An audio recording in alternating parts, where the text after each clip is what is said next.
सभी दर्शकों को मेरा प्यार भरा राधे राधे। एक श्लोक की रामायण के साथ आज की कथा का आगाज करते हैं।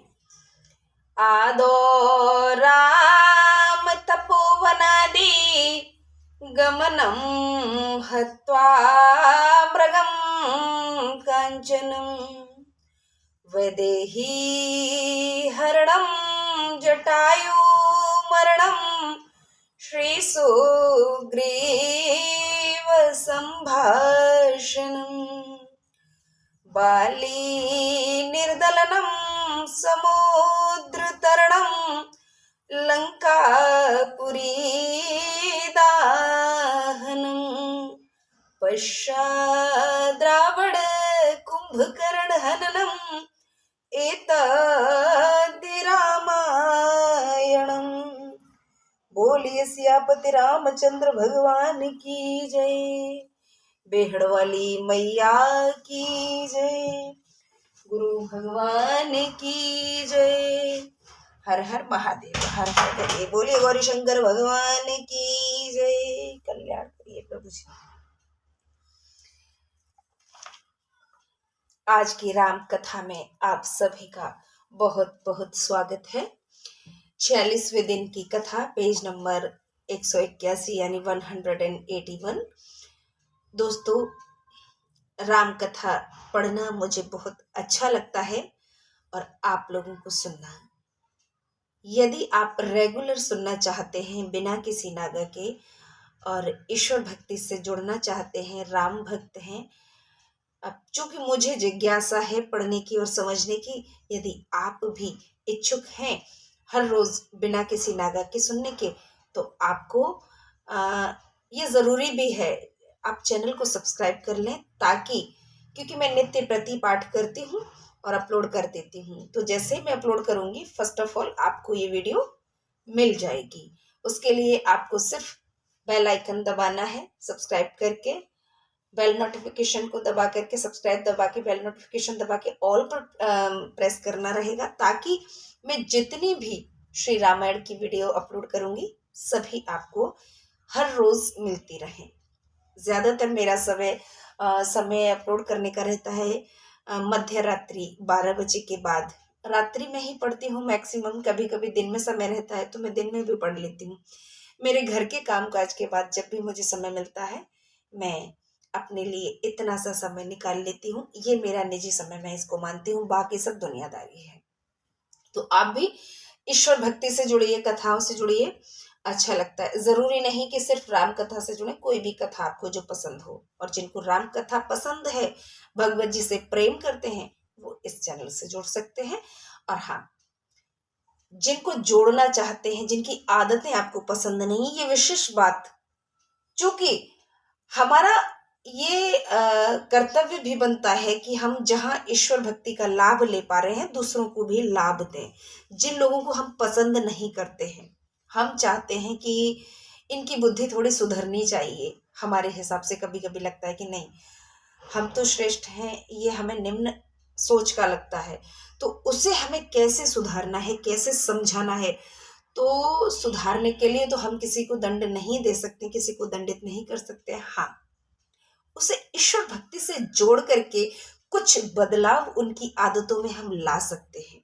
जैसे घर गृहस्थी में हम एक दूसरे को नहीं पसंद करते, मैं यहाँ किसी रिश्ते का नाम नहीं लूंगी क्योंकि वो थोड़ा अच्छा नहीं लगेगा, बाकी आप लोग सब समझदार हैं। वहां हम उन अपने स्टेटस पे लगा सकते हैं कथा को, तो वो रोज रोज देखेंगे, कितने दिन इग्नोर करेंगे, किसी एक दिन तो देखेंगे। और वह कथा में जुड़ी हुई बहुत सी ऐसी बातें होती हैं जो किसी के दिमाग को टच कर जाएं, किसी के दिल को टच कर जाएं, तो चेंज आना सुनिश्चित है। ऐसा भागवत जी का नियम भी है, और उनके अंदर ऐसी एक शक्ति है कि जब कोई उनकी ओर ध्यान करता है तो वो उसको आत्मसात करती हैं, अपने से जोड़ लेती हैं। तो जिन्हें हम चेंज करना चाहते हैं और चाहकर भी चेंज नहीं कर पा रहे हैं, हम उन्हें बदल नहीं पा रहे हैं, तो हम भागवत जी से जोड़ सकते हैं, रामायण से जोड़ सकते हैं, श्री रामचरितमानस से जोड़ सकते हैं। धीमे धीमे मैं सभी ग्रंथों का अध्ययन करूंगी। फिलहाल हम रामचरितमानस की ओर रुख करते हैं। श्री रामचरितमानस ही है जो हमारा पहला धर्म ग्रंथ है जिसे मैंने सर्वप्रथम अध्ययन किया है। आइए दोहा के माध्यम से शुरुआत करते हैं कि कौशलपुरवासी नर नारी वृद्ध अरु बाल प्राण ते प्रिय लागत सब कछु राम कृपाल सियापति राम जय जय राम अवधपति राम जय जय राम मेरे प्रभु राम जय जय राम। अयोध्यापुरी में रहने वाले पुरुष, स्त्री, बूढ़े और बालक, इन सब को कृपालु रामचंद्र जी प्राणों से भी अधिक प्यारे लगते हैं। जब बच्चा प्यारा होता है तो सबको प्यारा लगता है। छोटे बच्चे सभी को प्यारे लगते हैं। फिर डिपेंड करता है उनके आचार विचारों पर और गुणों पर। अब ईश्वर के आचार विचार और गुण भला किसको नहीं भाएंगे, सभी को भाते हैं। कि बंधु सखा संग ले ही बुलाई बन मृगिया नित खेल ही जाई पावन मृग मार रहे जिय जानी दिन प्रति नृप ही दिखा वही आनी। श्री राम जी भाइयों और इष्ट मित्रों को बुलाकर साथ लेकर वन में प्रतिदिन शिकार खेलने जाते थे। हृदय में जिस हिरण को पवित्र समझते उसे मारते और नित्य प्रति लाकर राजा को दिखाते थे। पहले आखेट किया जाता था, शिकार किया जाता था, लेकिन आखेट जो शिकारी करते थे वो अन्य पर्पज से करते थे। राजा लोग या राजकुमार लोग जो शिकार करते थे वो सिर्फ निशाना बांधने के लिए किया करते थे। उसका कोई दुरुपयोग या किसी अन्य प्रयोग से नहीं किया करते थे। सिर्फ निशाना बांधने के लिए युद्ध कौशल में पारंगत होने हेतु पहले शिकार का जो चलन था वो किया जाता था। इसके अलावा अन्य कोई पर्पज मुझे नहीं लगता है रहा होगा, और अगर ऐसा रहा होगा तो धीमे धीमे मैं अध्ययन करूंगी और गुरु वाणी से मैं जानने की कोशिश करूंगी कि अन्य कोई और कारण क्या हो सकता है। जितना मेरी समझ है, मैं समझती हूँ सिर्फ और सिर्फ युद्ध में पारंगत होने हेतु युद्ध कौशल के लिए शिकार किया जाता था, निशाना बांधने हेतु। तो राम जी भी शिकार किया करते थे। जो मृग, उन्हें मृग का शिकार शुरू से ही बहुत पसंद था, शुरू से। तो वो उनको जो भी पसंद आ जाता था कि देखते ही देखते कि नहीं मैं इसमें निशाना साध लूंगा, और वो खटाक से अपना धनुष बाण निकाला, तरकश से अपना निकाला बाण और कमान पर साध लिया और निशाना लगा देते थे। ऐसा अचूक निशान था उनका। तो इस प्रकार उनका जो बाल्यकाल है धीमे धीमे बीत रहा है। शिक्षा चल रही है फिलहाल तो जय विधि सुखी होए पुर लोगा करहि कृपा निधि सोई संजोगा वेद पुराण सुनई मन लाई आप कहे अनुजन समुझाई।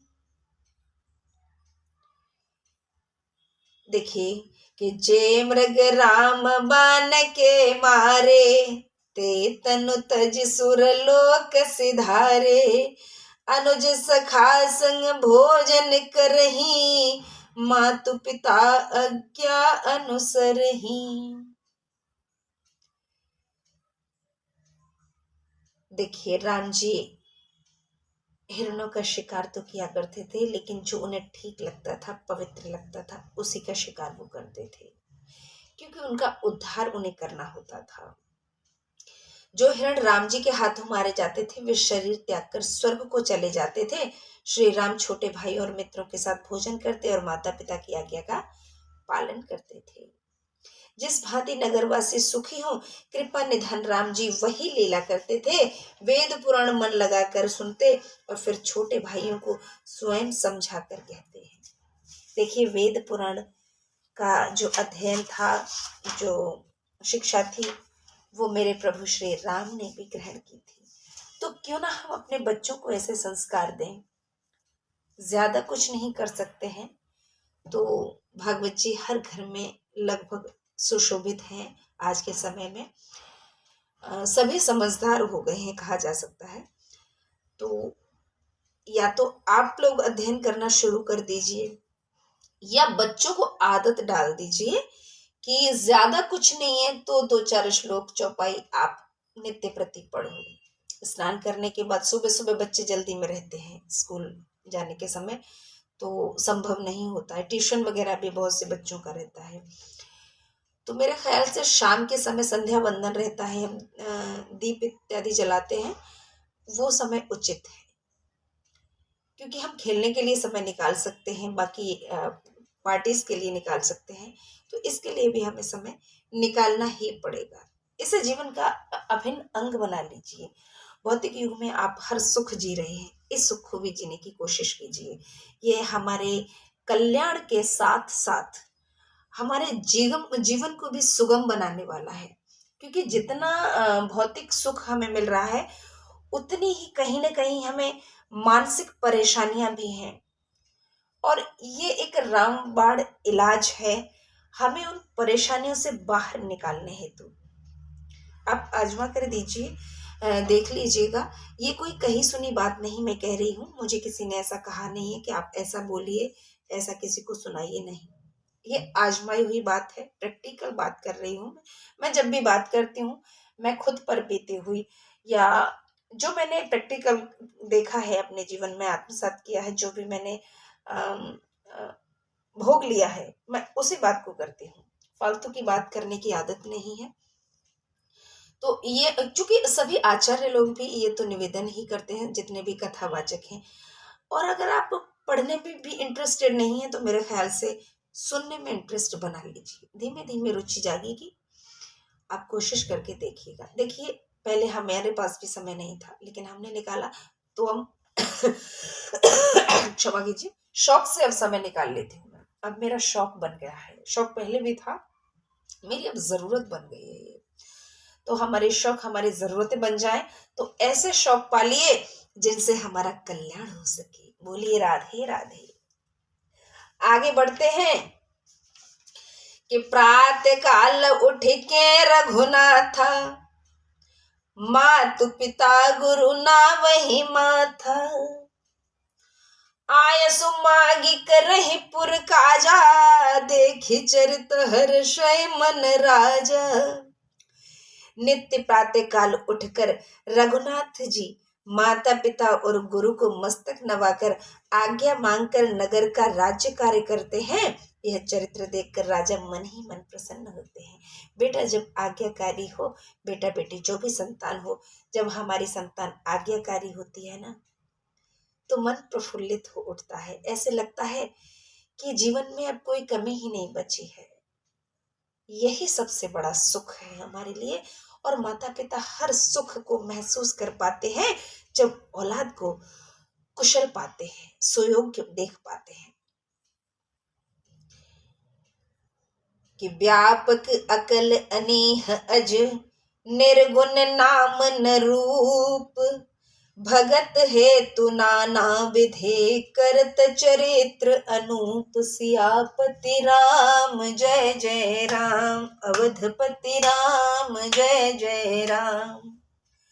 जो व्यापक अकल इच्छाहीन अजन्मा निर्गुण है, जिसके नाम और रूप नहीं है, वही भगवान भक्तों के लिए भांति भांति की अनोखी लीलाएं करते हैं।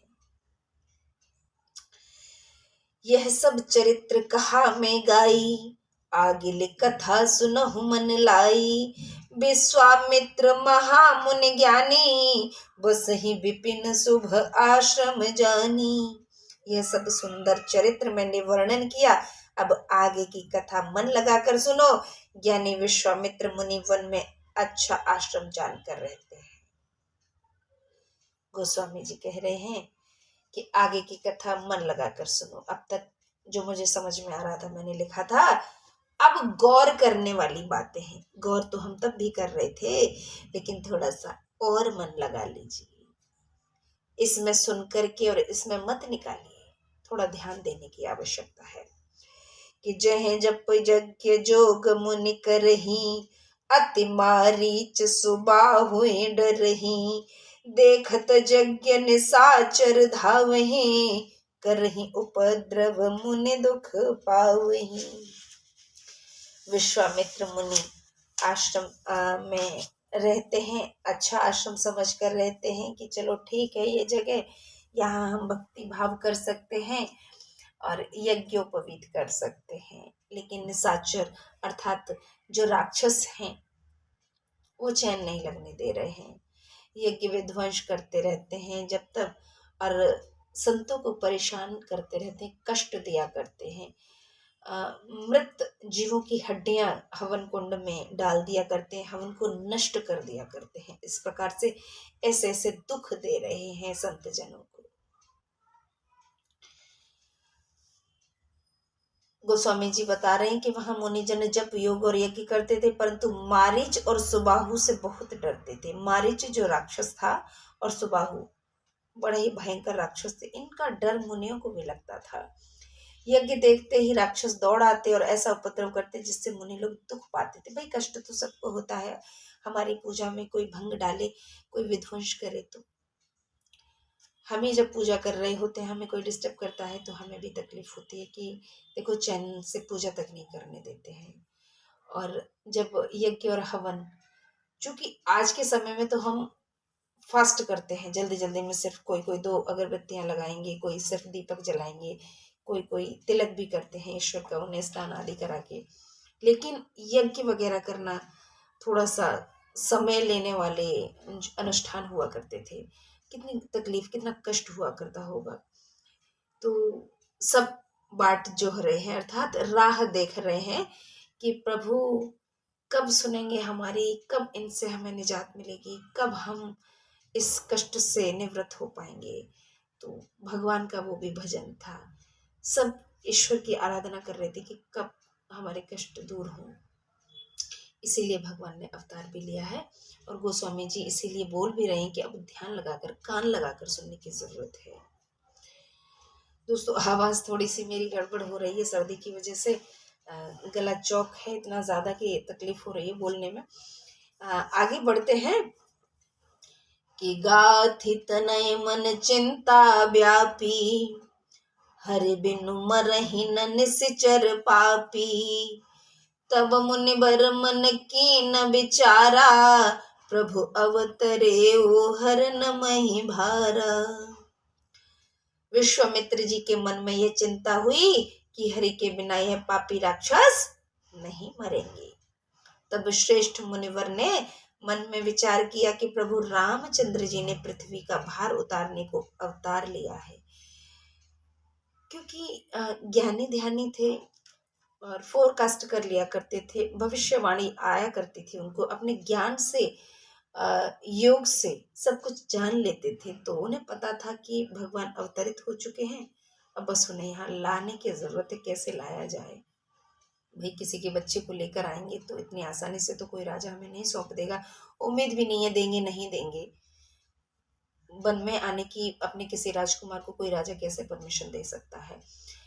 तो विचार किया है, फिर भी मुनिवर ने विचार किया है कि भगवान अवतरित हो चुके हैं, अब तो उन्हें इधर लाना ही पड़ेगा। कि एहो मिस देखो पद जाई, कर विनती आनो दो भाई। ज्ञान विराग सकल गुण अयना, सो प्रभु में देखब भर नयना। इसी बहाने से जाकर प्रभु के चरणों के दर्शन भी कर लूंगा और विनती करके दोनों भाइयों को ले आऊंगा।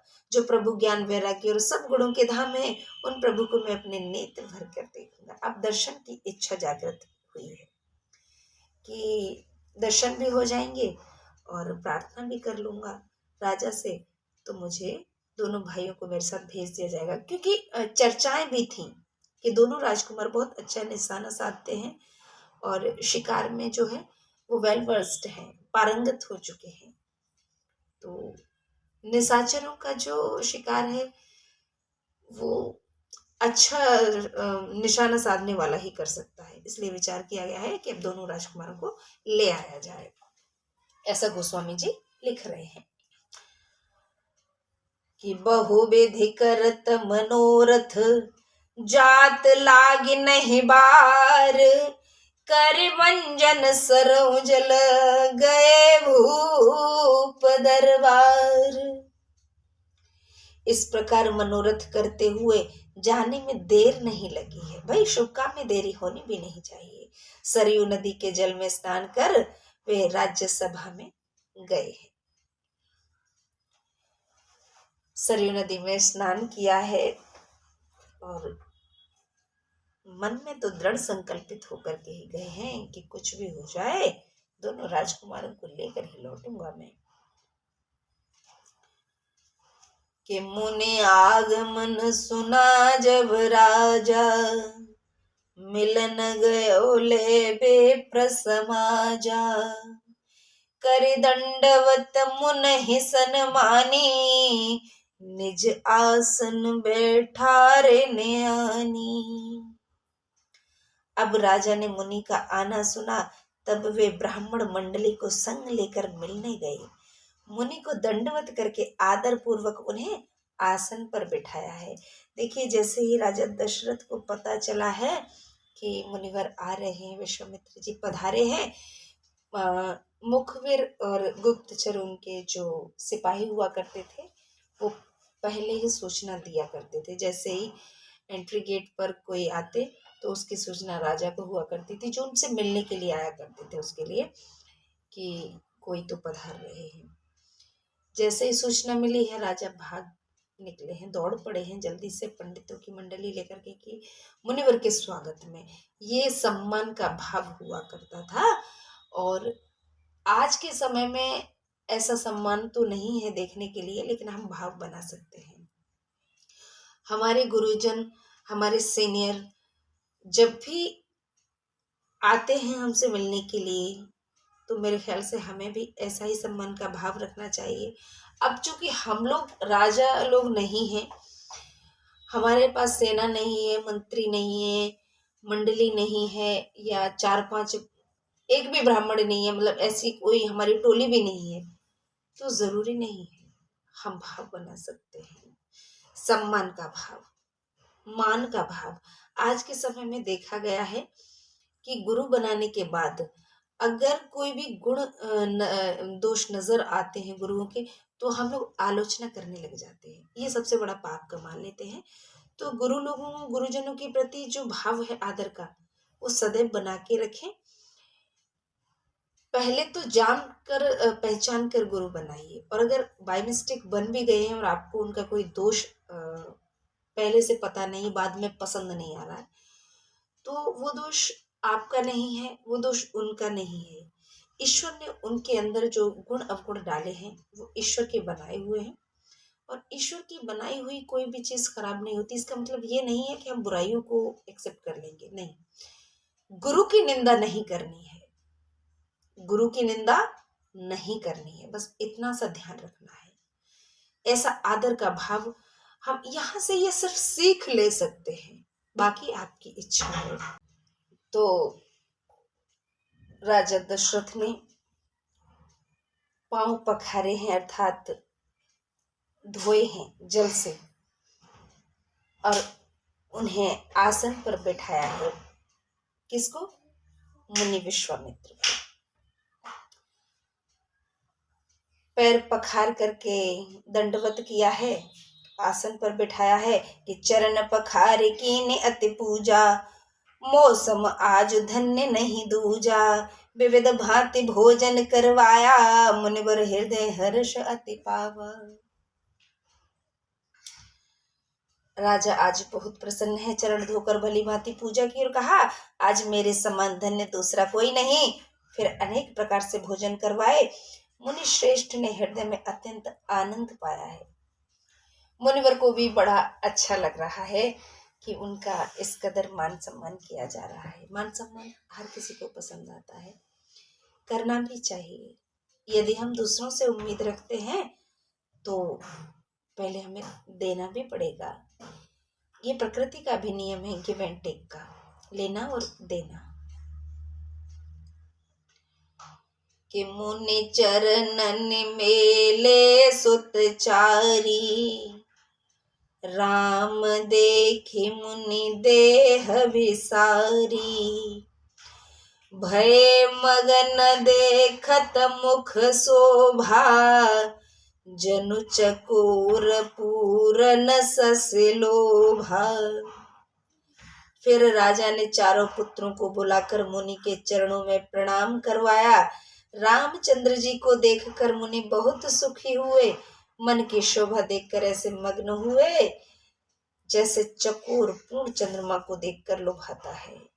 राम जी का मुख विश्वामित्र को बहुत पसंद आया है।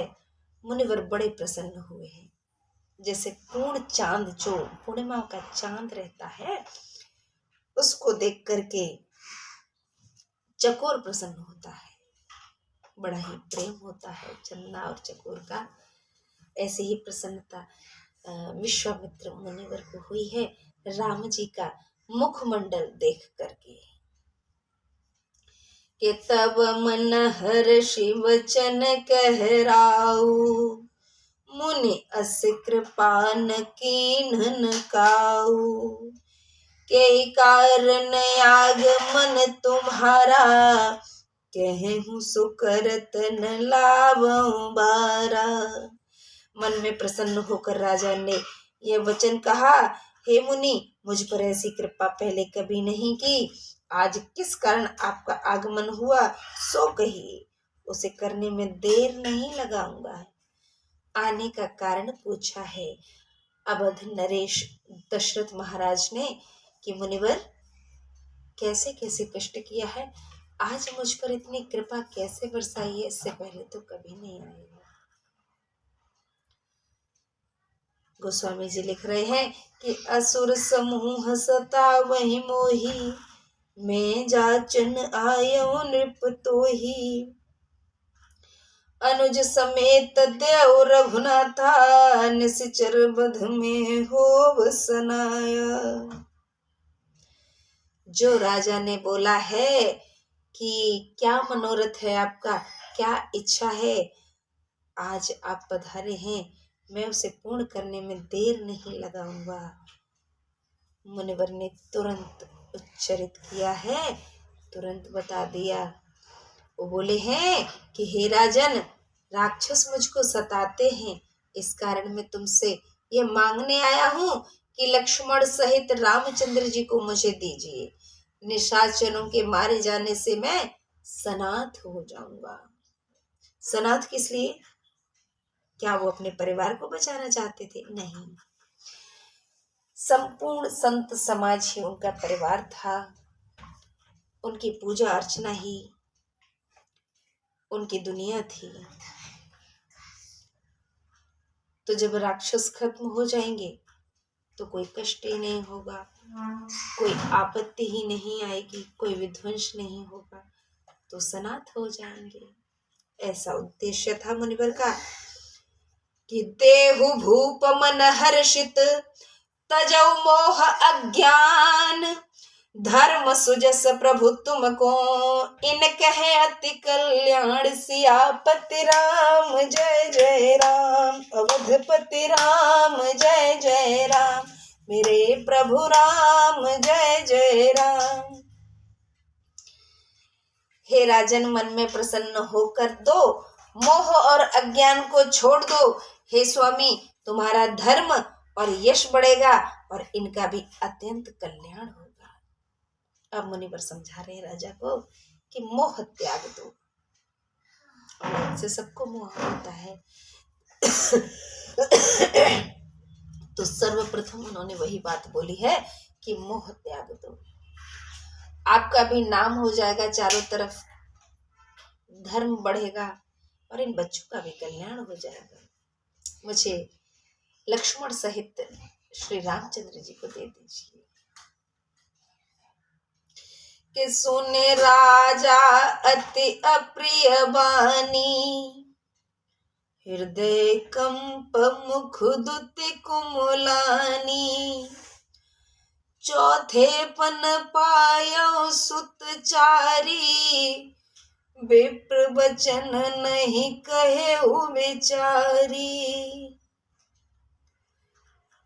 बहुत अप्रिय वचन सुनकर राजा का हृदय कांपने लगा है।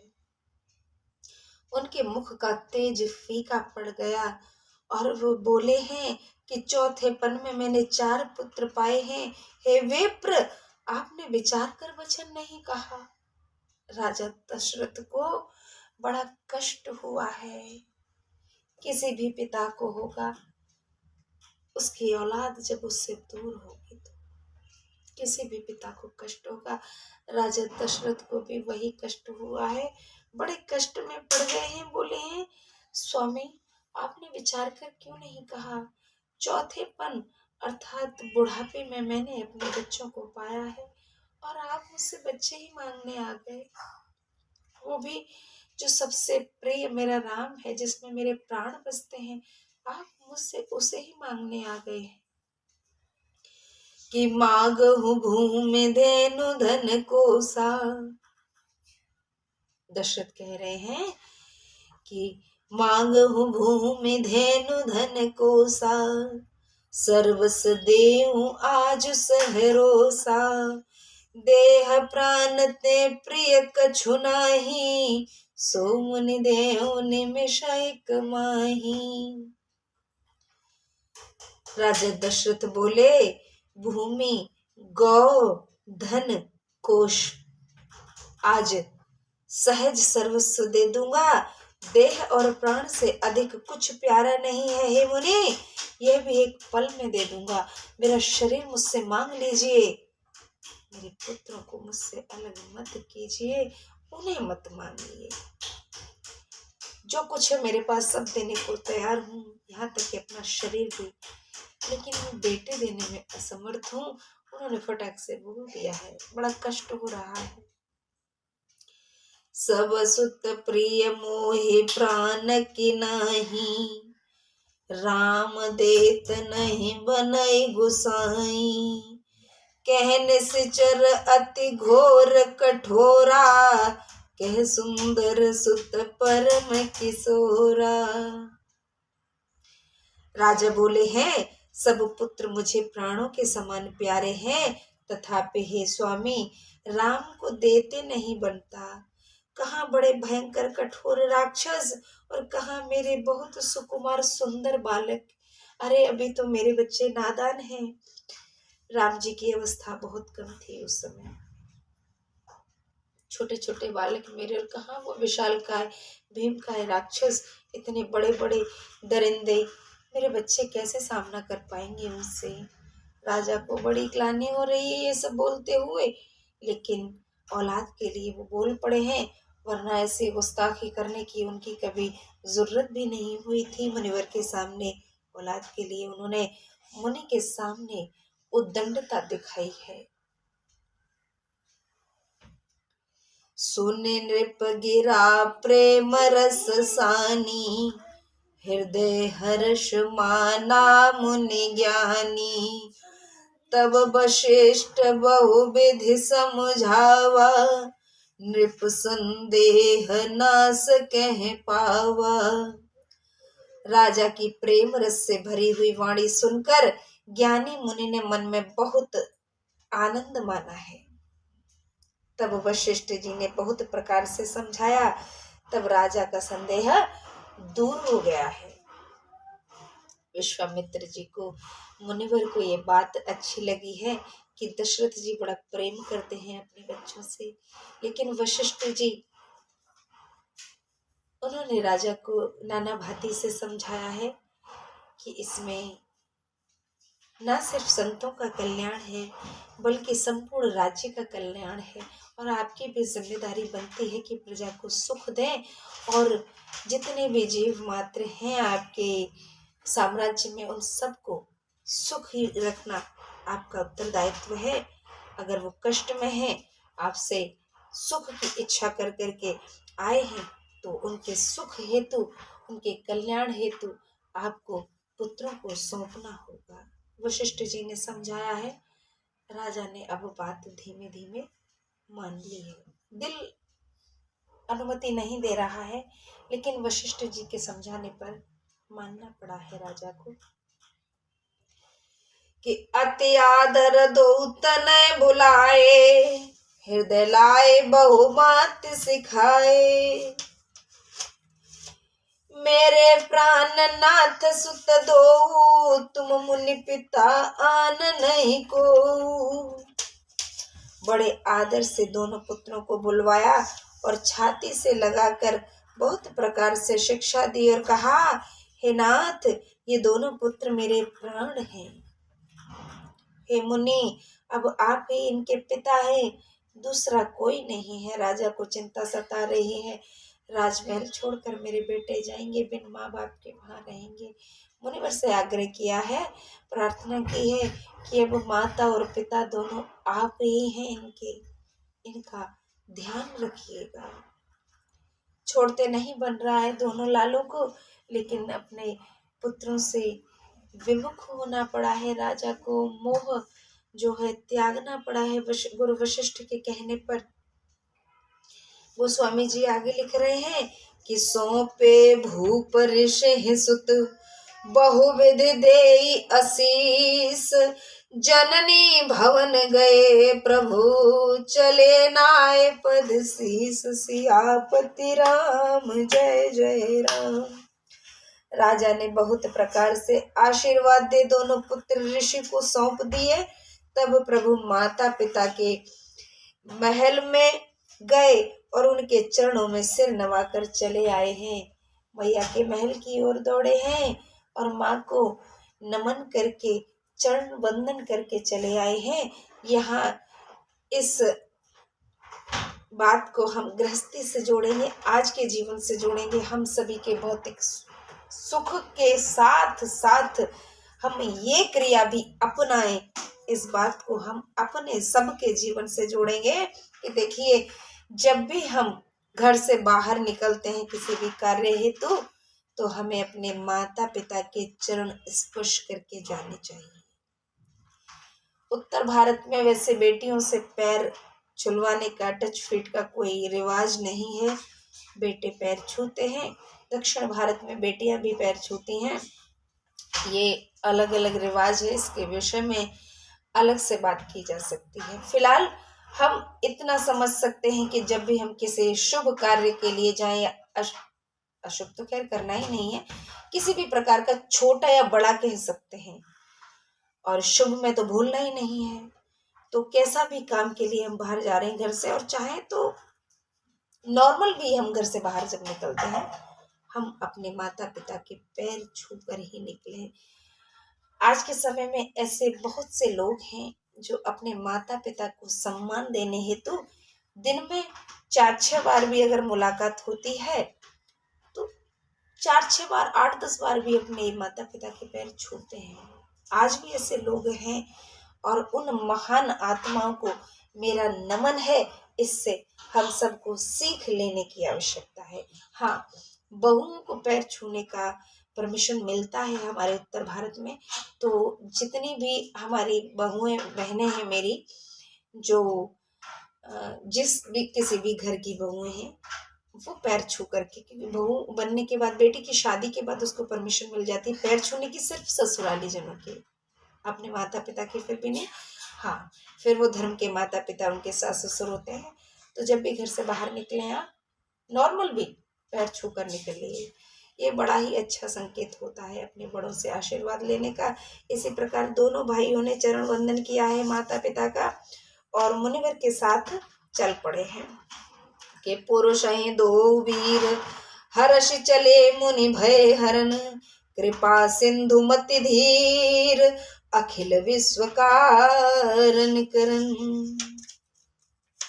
इस सोठा का अर्थ है, पुरुषों में सिंह रूप दोनों वीर, जो मुनियों के भयहारी कृपा के समुद्र, धीर बुद्धि और सब जगत के कारण के भी करता है, प्रसन्न होकर चल पड़े हैं। वो तो मौके की तलाश में थे, क्योंकि इसी कार्य हेतु तो आए हुए थे। जिन जिन राक्षसों का वध करना है, चूंकि भगवान के हाथों ही उनका संहार होना सुनिश्चित है, ऐसे ऐसे वरदान वो पहले ही मांग चुके हैं भोलेनाथ से, भगवान श्री हरि से, ब्रह्मा जी से तपस्याएं कर करके। तो इस कारण प्रभु को पृथ्वीलोक पर मृत्युलोक में जन्म लेकर के आना पड़ा है।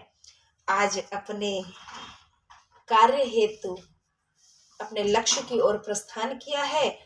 आगे लिख रहे हैं गोस्वामी जी कि अरुण नयन उर्बाहु विशाला, नील जल जतन श्याम तमाला, कटिपट पीत कसै बर भाभा, और रुचिर चाप सयक दोहु हाथा। श्री रामचंद्र जी के लाल नेत्र, चौड़ी छाती, लंबी भुजाएं, नील कमल और तमाल के समान सुंदर श्याम शरीर है। कमर में पीतांबर और सुंदर तरकश कसे हैं। दोनों हाथों में सुंदर धनुष बाण लिए हैं। तरकश पीठ पर एक बॉक्स रहता था जिसमें बाण रखे जाते थे। धनुष हाथ में लेकर के दोनों भाई पीले वस्त्रों में मुनिवर के साथ चल दिए हैं। बड़ा ही सुंदर स्वरूप है। गोस्वामी जी ने अपने अनुसार वर्णन किया है कि चले जात मुनि दीन दिखाई, सुन ताड़ का क्रोध करे धाई, एक ही बाण प्राण हर लीना, दीन जानते निज पद दीना। मार्ग में जाते हुए मुनि ने ताड़का को दिखाया।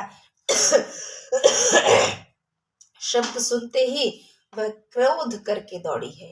जैसे ही आहट उसको लगी है कि मनुष्य विचरण कर रहे हैं, और वो खुशबू ले लिया करते थे राक्षस, ताड़का क्रोधवश दौड़ी है। रामचंद्र जी ने एक ही बाण से उसके प्राण हर लिए हैं और दीन जानकर अपना पद दिव्य लोक दिया है। देखिए, ईश्वर के हाथों जिनका मरण होता है वो मरते नहीं, अमर हो जाते हैं। उसे दिव्य लोक दिया है, उद्धार हो गया है ताड़का का।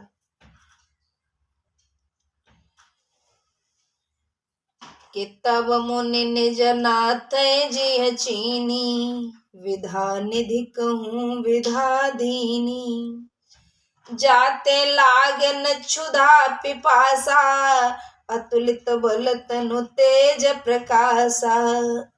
तब मुनिवर ने अपने प्रभु को सब विद्याओं की खान समझकर भी ऐसी विद्या दी जिससे भूख प्यास ना सताए। शरीर में अतुलित बल और तेज एवं प्रकाश हो, ऐसी भी विद्या होती है, भूख प्यास ना सताए। क्योंकि उन्हें पता था कि मैं इन राजकुमारों को यहाँ लाया हूँ राक्षसों से युद्ध के लिए। कोई राक्षस इतना ज्यादा बलशाली होगा कि लंबे समय तक युद्ध भी चल सकता है, तो भूख प्यास न लगे ऐसे विद्या भी प्रभु ने दी है। और यही विद्या श्री राम जी और लक्ष्मण जी को रावण के संहार हेतु रावण के साथ हुए युद्ध में काम आई है। अभी की विद्या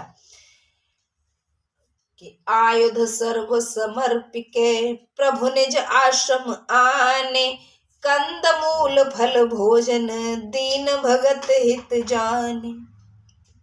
फिर मुनि ने प्रभु को सब अस्त्र शस्त्र अपने आश्रम में ले आए। अस्त्र शस्त्र दे करके आश्रम में ले आए हैं और भक्त हितकारी जान करके कंद मूल फल के भोजन दिए हैं। जंगल में और क्या रखा था, यही सब वो पाते थे, वही प्रभु को पवाया है।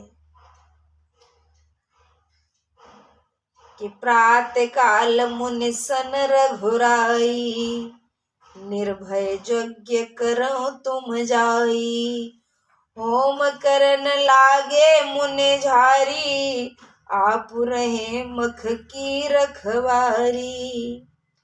प्रातःकाल रामचंद्र जी ने मुनि से कहा, आप जाकर निडर होकर यज्ञ कीजिए। तब मुनि होम करने लगे, आप यज्ञ की रक्षा करने लगे हैं। रामचंद्र जी ने प्रभु से विनती की है, गुरुदेव आप जाइए यज्ञ कीजिए, हम रक्षा करेंगे। मैं यहाँ पर पहरेदार बनकर खड़ा हुआ हूँ। भगवान अपने भक्तों के पहरेदार बन जाते हैं।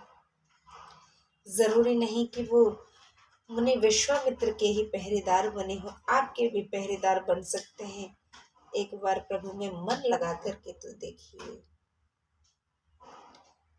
आपकी भी रक्षा में, आपकी भी देख रेख में प्रभु सदैव खड़े पाएंगे। आप बस ध्यान लगा कर देखिए भगवान का। के सुन मारीच निशाचर क्रोही, ले सहाय धावा मुनि द्रोही, बिनु फरमान राम ते मारा, सत जोजन गा सागर पारा। क्रोधी राक्षस मारीच ने सुना तो वह मुनिद्रोही अपने सहायकों को लेकर के दौड़ा है। रामचंद्र जी ने बिना फल का बाण उसको मारा, जिससे वह 100 योजन पर समुद्र के पार जा गिरा है।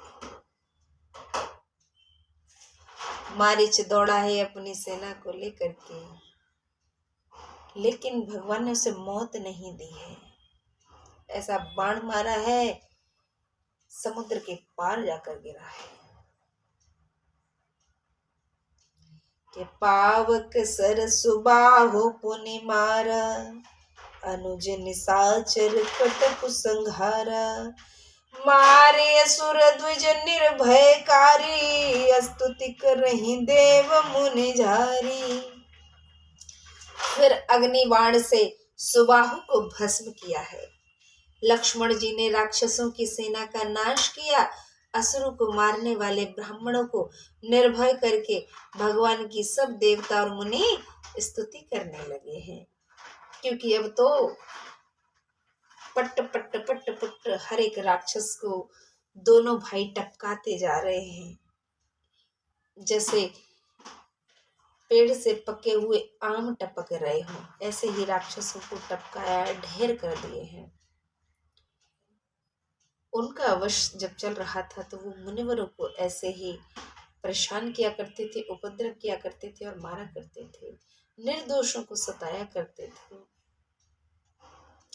कितने हैं पुण्य कछुक दिवस रघुराया, रहे कीन विप्रन परदाया, भगति हेतु बहु कथा पुराना, कहे विप्र यद्यपि प्रभु जाना। फिर रघुनाथ जी ने कुछ दिन रहकर ब्राह्मणों पर दया की। भक्तिवश ब्राह्मण अनेकों कथा पुराण सुनाते थे, यद्यपि प्रभु सब जानते थे, तभी सुनते थे बड़ा मन लगा करके।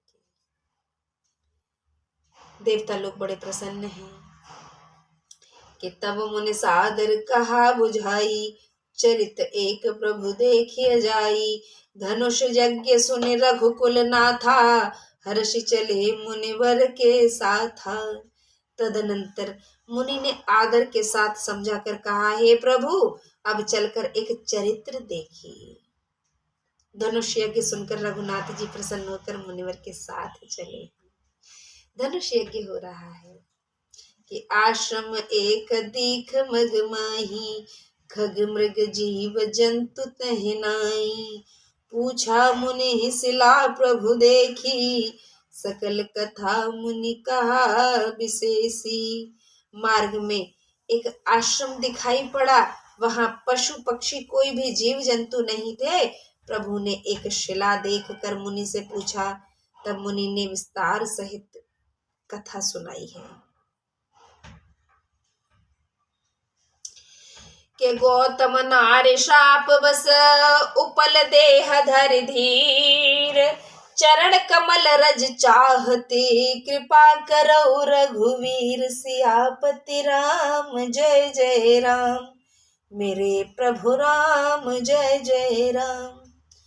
गौतम मुनि की स्त्री श्रापवश शिला हो गई है, वह धीरज धरें, आपके चरणों की रज चाहती है। हे रघुवीर, आप कृपा कीजिए। गौतम ऋषि ने पत्नी को श्राप दे दिया था, मैया अहिल्या को, तो वो पत्थर बन गई थी और आज तक इंतजार कर रही हैं कि भगवान आएंगे तब मेरा कल्याण होगा। मुनिवर ने आग्रह किया है कि प्रभु अब इनका कल्याण कर दो। कि पर सत पद पावन शोक न सावन, प्रगट भई तप पुंज सही, देखत रघुनायक जन सुखदायक, सन्मुख होई कर जोरी रही। अति प्रेम अधीरा पुलक शरीरा, मुख नहीं आवई बचन कही, अतिशय बड़ भागी चरणन लागी, जुगल नयन जलधार बही। श्री रामचंद्र जी के पवित्र और दुखहारी चरणों का स्पर्श होते ही तपो मूर्ति अहिल्या सचमुच प्रकट हो गई है। भक्तों को सुख देने वाले रामचंद्र जी को देखते ही उनके सामने हाथ जोड़कर खड़ी हो गई है मैया। अत्यंत प्रेम से अधीर हो, रोमांचित हो गई, अर्थात प्रसन्न हो गई है। मुख से बोल नहीं आया तब अत्यंत बड़ भागिनी अहिल्या प्रभु के चरणों में पड़ गई। दोनों नेत्रों से अश्रुधारा बहने निकली है। पत्थर की मूर्ति फिर से सजीव हो गई है तो अश्रुधारा बहना लाजमी था, क्योंकि आज प्रभु ने आकर के उनका कल्याण कर दिया है।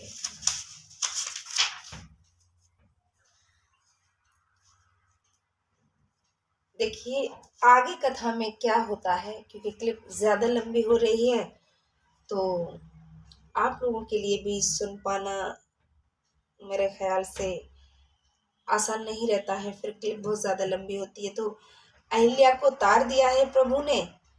आगे क्या कुछ बातचीत रही होगी उसके लिए हम कल कथा पढ़ेंगे। आज की कथा को यहीं विराम देते हैं। कथा बड़ी ही इंटरेस्टेड होती जा रही है, रुचिकर और बड़ी ही आकर्षक स्टोरीज भगवान के विषय में, उनके चरित्र के विषय में हमें पढ़ने को, देखने को, सुनने को मिल रही है। कथा से जुड़े रहिए और सबसे पहले कथा आपको सुनने को मिले उसके लिए आप चैनल को सब्सक्राइब कर लें, बेल आइकन पर प्रेस करें, ऑल पर प्रेस कर लीजिए ताकि सबसे पहले आपको वीडियो मिल सके। जैसे ही मैं कथा पढ़ के अपलोड करती हूँ, कथा पढ़ने के तुरंत बाद अपलोड कर देती हूँ हर रोज।